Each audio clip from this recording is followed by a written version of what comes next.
Shalom, Soteria. Semua saudara-saudara yang dalam komunitas HDM kita bertemu lagi. Puji Tuhan, saya berharap doa saya kita semua dalam kondisi yang baik-baik saja. Sehat walafiat, jasmani dan rohani. Ya, puji Tuhan. Ya, hari-hari ini kita diperhadapkan dengan masa-masa yang sulit.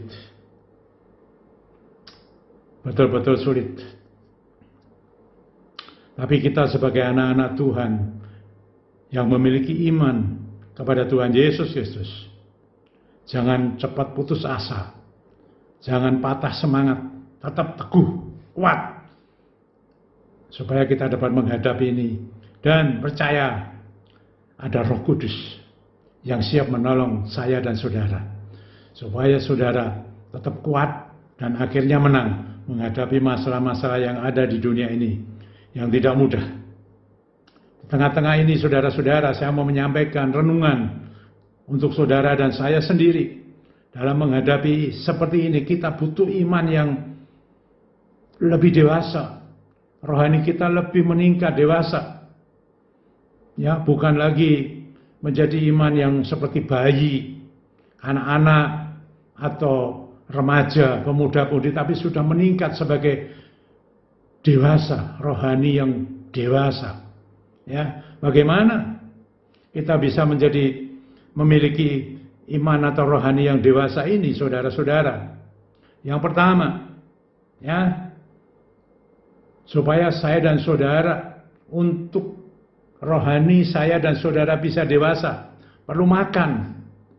Kalau jasmani makanannya adalah nasi, roti, dan lain sebagainya secara jasmani. Tapi kalau rohani, ya kita makan rohani, yaitu firman Allah. Itu saudara dapat temukan dalam Injil Matius 4 ayat 4. Ya, kita setiap hari perlu makanan rohani. Dengan cara apa? Kita bisa membaca. Ya, kita bisa mendengar firman Tuhan seperti ini. Bisa lewat YouTube, lewat live streaming, ya, lewat apa saja. Ya, firman Allah, makanan rohani itu dibutuhkan saudara-saudara. Seperti ketika jemaat Berea itu bukan saja sekedar membaca, tapi menyelidiki, betul-betul diselidiki, benar enggak firman Tuhan itu, seperti apa yang dikatakan. Jadi betul-betul diselidiki seperti jemaat Berea, dengan rela hati mereka menerima firman Tuhan. Ya, jangan sampai saudara-saudara lupa. Ya, setiap hari ya butuh makan, yaitu makanan rohani. Ini yang pertama. Yang kedua, ya, di dalam Injil Lukas pasal 24 ayat 44 dan 45. Setelah kita mendengar, membaca firman Tuhan, ya, kita perlu membuka hati, membuka diri terhadap firman Tuhan. Seperti tadi jemaat Berea membuka, rela menerima firman Tuhan.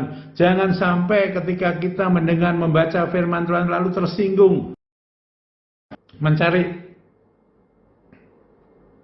firman Tuhan yang cocok-cocok saja. Ya, biar kalau ada firman Tuhan yang sepertinya menempelak kita, ya, kalau itu memang harus dirubah.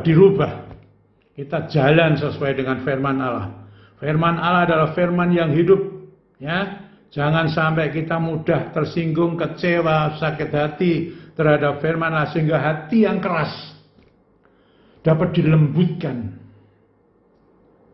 Dan di situ Tuhan akan bekerja. Ada respon terhadap firman Tuhan, ya, baik yang kita baca maupun yang kita dengar. Itu yang kedua.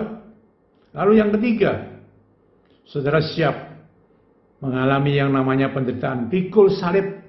Ya, firman Tuhan juga ya apa, mengiring Tuhan Yesus harus memikul salibnya dan menyangkal diri. Di Injil Matius 16 ayat 24. Dan mengenai penderitaan juga banyak sebagai ujian.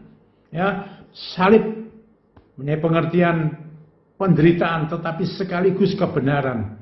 Jadi kalau kita menderita bukan karena kesalahan kita, tapi karena kebenaran.